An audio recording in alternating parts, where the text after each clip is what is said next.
हमने शहर को दी एक नई पहचान, हम हैं सिंघानिया बिल्डकॉन। अच्छी खबर, अगर आप उज्जैन निवासी हैं या फिर बाबा महाकाल के भक्त हैं तो ये आपके लिए बेहद अच्छी और सुकून भरी खबर है। महाकालेश्वर मंदिर प्रबंध समिति अब भस्म आरती में आए श्रद्धालुओं को निःशुल्क अल्पाहार भी देगी। जी हां, सुबह 6 से 8 बजे तक समिति के अन्य क्षेत्र में अल्पाहार भी मिलेगा। अन्य श्रद्धालु भी सुविधा का लाभ ले सकेंगे। भस्म आरती तड़के 4 बजे से शुरू होती है। बाहर से आए श्रद्धालु रात 12 बजे से ही कतार में लग जाते हैं। भस्म आरती सुबह 6 बजे समाप्त होती है। इन भक्तों को आरती के बाद चाय और अल्पाहार की सुविधा मिले, इसके लिए समिति गुरुवार से नई व्यवस्था की शुरुआत करने जा रही है। प्रशासक के अनुसार ये नई सेवा दानदाताओं के माध्यम से संचालित होगी। श्रद्धालुओं की इस सेवा में दानदाता भागीदार बनेंगे। कोई भी जन्मदिन, वैवाहिक वर्षगांठ, पुण्यतिथि या फिर अन्य अवसर पर दान देकर सेवा में भागीदार हो सकेंगे। समिति गुरुवार से दानदाताओं से ही इसकी शुरुआत करेगी। अल्पाहार में चाय, पोहा, खिचड़ी आदि हो सकती है। दानदाता समिति से तय अल्पाहार सामग्री ही वितरित कर सकेंगे। भस्म आरती में रोज 1500 से अधिक श्रद्धालु शामिल होते हैं। इसके अलावा सुबह दर्शन करने के लिए भी बड़ी संख्या में श्रद्धालु पहुंचते हैं। और ज्यादा जानकारी के लिए बात करेंगे हमारे सहयोगी इंद्रेश से। इंद्रेश, एक अच्छी खबर, और जो बाबा महाकाल के भक्त हैं अब उन्हें बाबा महाकाल के दरबार में ही प्रसाद मिलेगा अल्पाहार के रूप में। और भस्म आरती में हम देखते हैं कि लोगों को थोड़ी परेशानी होती है, सुबह से वो लाइनों में खड़े रहते हैं। ये कैसे हो पाएगा? पूरा क्या प्रोसेस तैयार किया गया है इसके लिए?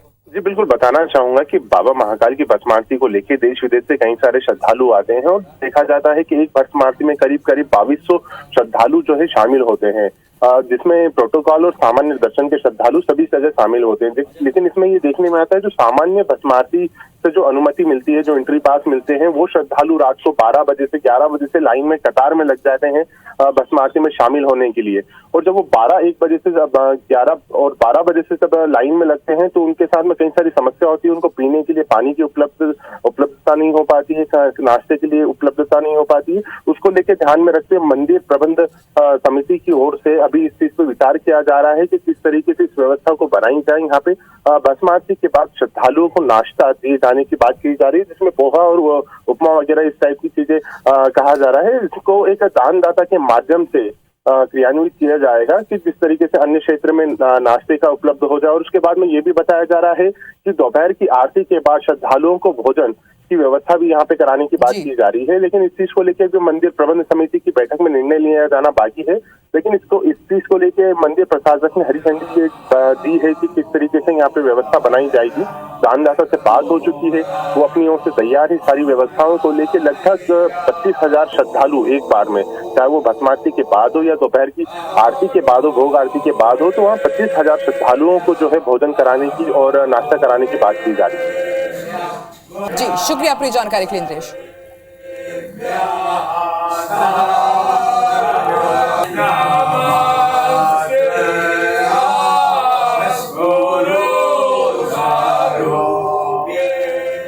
महाकालेश्वर मंदिर में, और अब उनके लिए प्रबंध समिति भस्म आरती में श्रद्धालुओं को निःशुल्क अल्पाहार भी देगी।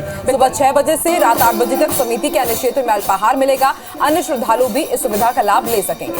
भस्म आरती तड़के 4 बजे से शुरू होती है यहाँ पर। वहीं बाहर से आए श्रद्धालु रात 12 बजे से ही यहाँ पर कतार में लग जाते हैं। और ऐसे में भस्म आरती सुबह 6 बजे समाप्त होती है, तो इन श्रद्धालुओं को आरती के बाद चाय और अल्पाहार की सुविधा दी जाए, इसके लिए समिति ने गुरुवार से नई व्यवस्था शुरू करने का फैसला लिया है।